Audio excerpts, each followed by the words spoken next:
What's up, Looply fam? Get ready for a whirlwind tour of what's hot in the world of music and pop culture. We've got rock legends, groundbreaking albums, and even a look back at a moment that stopped a Beatlemania in its tracks. First up, Gene Simmons is spilling the beans on his all-time favorite Kiss album, and it might surprise you. Then, we're heading to Asbury Park for the inaugural Everything Fab Four Fest, celebrating the iconic Rubber Soul with an all-star lineup.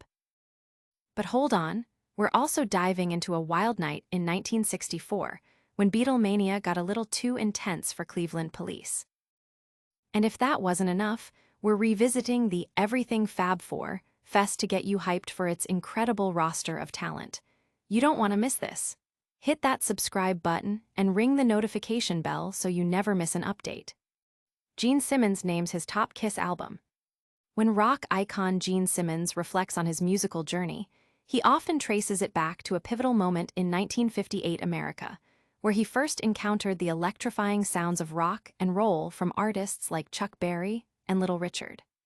This early exposure ignited a lifelong passion that would lead to the formation of Kiss, a band known for its iconic makeup and stadium-shaking anthems. While Kiss themselves drew heavily from influences like the Beatles, Simmons maintains a deep appreciation for their own catalog.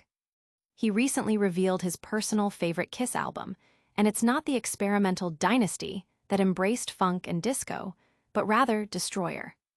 Simmons champions Destroyer as a quintessential rock and roll record that perfectly captured the band's stadium-ready sound at its peak.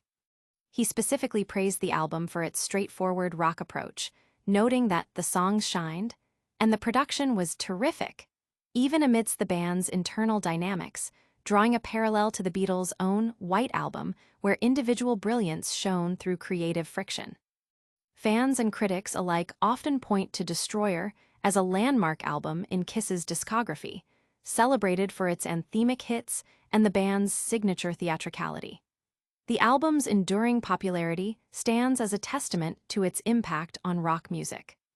Don't go anywhere, because we're about to get you the ultimate guide to a festival celebrating the Fab Four. Next, get the full scoop on the Everything Fab Four Fest, featuring Max Weinberg and more. Everything Fab Four Fest will celebrate Rubber Soul. Get ready, Beatles fans. The historic Berkeley Oceanfront Hotel in Asbury Park, New Jersey, is set to host the inaugural Everything Fab Four Fest from November 6-8, 2025.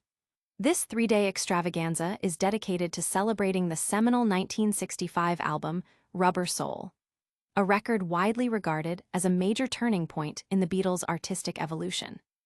The festival boasts an impressive lineup designed to immerse attendees in the world of the Beatles. Headlining the event on Friday, November 7th, is none other than E Street Band drummer Max Weinberg.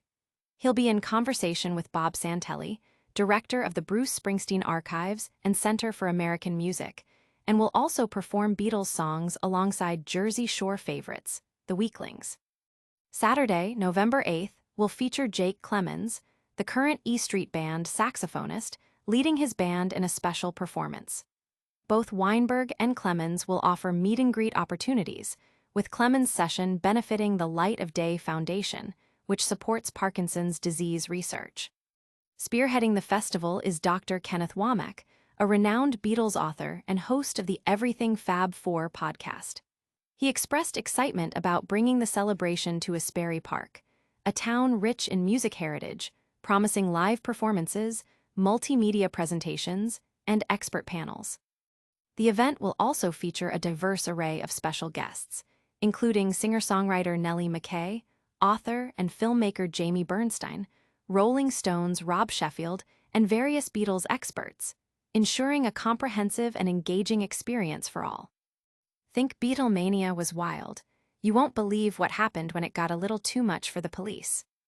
Next, we're traveling back to 1964 for a moment that actually halted a Beatles concert. Beatlemania, halted by Cleveland police in 1964. In a moment that stands out in rock history, the sheer force of Beatlemania led to an unprecedented event: the halting of a Beatles concert by Cleveland police. On September 15, 2025, this historic incident from 1964 was brought to light, marking the first time a Beatles performance was ever stopped due to overwhelming fan reaction. The chaos erupted during a concert where the band's popularity had reached a fever pitch. The sheer volume of fans, fueled by the intense excitement of Beatlemania, created a situation that the authorities deemed unmanageable and potentially unsafe. Reports from the time, like that from Don Robertson of the Plain Dealer, confirmed that this was indeed the first instance of a Beatles concert being cut short. This event underscores the extraordinary cultural phenomenon that was Beatlemania, demonstrating how the band's arrival and subsequent rise to global superstardom impacted not just music charts, but also public order and concert management. The incident in Cleveland serves as a potent reminder of the intense and widespread adoration the Beatles commanded in their early years. Still buzzing from that historical moment, we've got more incredible details about the Everything Fab Four Fest lineup.